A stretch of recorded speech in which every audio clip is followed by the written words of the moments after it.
Welcome to RBO. Today guys, we're going to be going over the Welch's survival jar. Simple kit, a little Welch's jar. Nice and tight. It's actually hard plastic this time. None of that styrofoam stuff. Pop the lid. Right on top, as you can tell, we have our signal mirror. This is the Star Flash Micro Survival Series. It's cool. I had a little lanyard loop, a little sight, so you can sight in on the helicopter or wherever area you're trying to flash it to. Also right on top, we have our 2-gallon size Ziploc bags, mostly for water containment, but as well as holding all this stuff if you prefer to put the water in here, do your thing. We also have 2 bags to count on. For cordage, we have some snare wire and then some yard twine as well.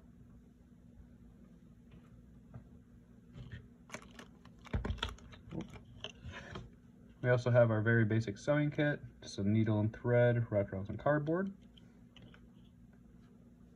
Can also be used for first aid.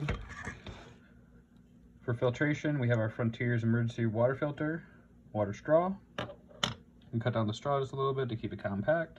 Use a trash tie just to keep it all together. And for our cutting abilities, we have the American Eagle Outfitters Swiss Army knife. Of course, we have our smaller blade, our full-size blade, as well as our can and bottle opener and our screwdrivers.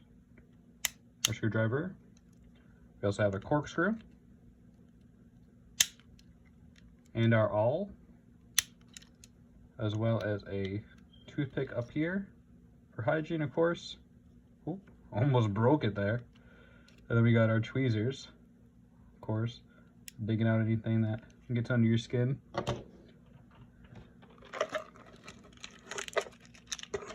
We also have 2 water-activated towelettes. These can be used for an array of things.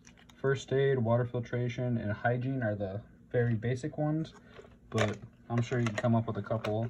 Use it for tinder, use it for trail marking and stuff like that. Here, we have some UCO storm-proof matches. These are great for starting fires in damp environments. And a little Ziploc bag, always make sure they're nice and sealed. Another way of keeping you warm, we have a Mylar emergency blanket. These are very good for reflecting the heat back at you. Rescue blanket, emergency rescue blanket. They're all the same. Survival blanket. We also have some aluminum foil here, mostly for cooking, but you could also get this into a pan or a bowl and boil out some water if you really wanted to.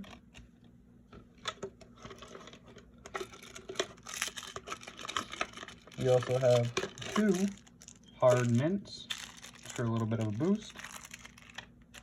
Pop one of those in the morning. We also have a piece of duct tape for gear repair, first aid, and fire starting. Everything in your kit should be multi-purposed. Even this mustard that's used as a boost can also be used as a anti-infectant or antibacterial. Here we have our Bic lighter. It's also wrapped in duct tape so you can rip off pieces and use it as a fire starter. For another way of signaling, we have our whistle from Tornado Whistles, or Acme Tornado Whistles. Go check out their website, great whistles. I'll always say that stuff about them because honestly, great prices for their whistles. Here we have our button compass, which is our navigation. And water purification, we have some tablets here. There's a little vial. You can filter and treat your water. I said food. We also have a fishing kit. Has our line reel. We got some hooks down here, some snap-on sinkers, and of course, fake little lure there. Give you a little better chances. And another way, and the final way of fire starting, we have our ferro rod from Light My Fire, a Swiss company. These are very old and beat on, but they do the trick. Pretty sure. Yeah, see, they still do the trick, and nothing burns like the Light My Fires. I honestly love them for a ferro rod. That is the kit, guys. So now you're left with a canister that you can store water in or do whatever you need to keep the stuff in. Well, let me know what you guys think in the comments. What you guys would change, make it better. And yeah, I love hearing from you guys. Thank you guys for watching the video. Thank you guys for supporting the channel. Have an amazing day.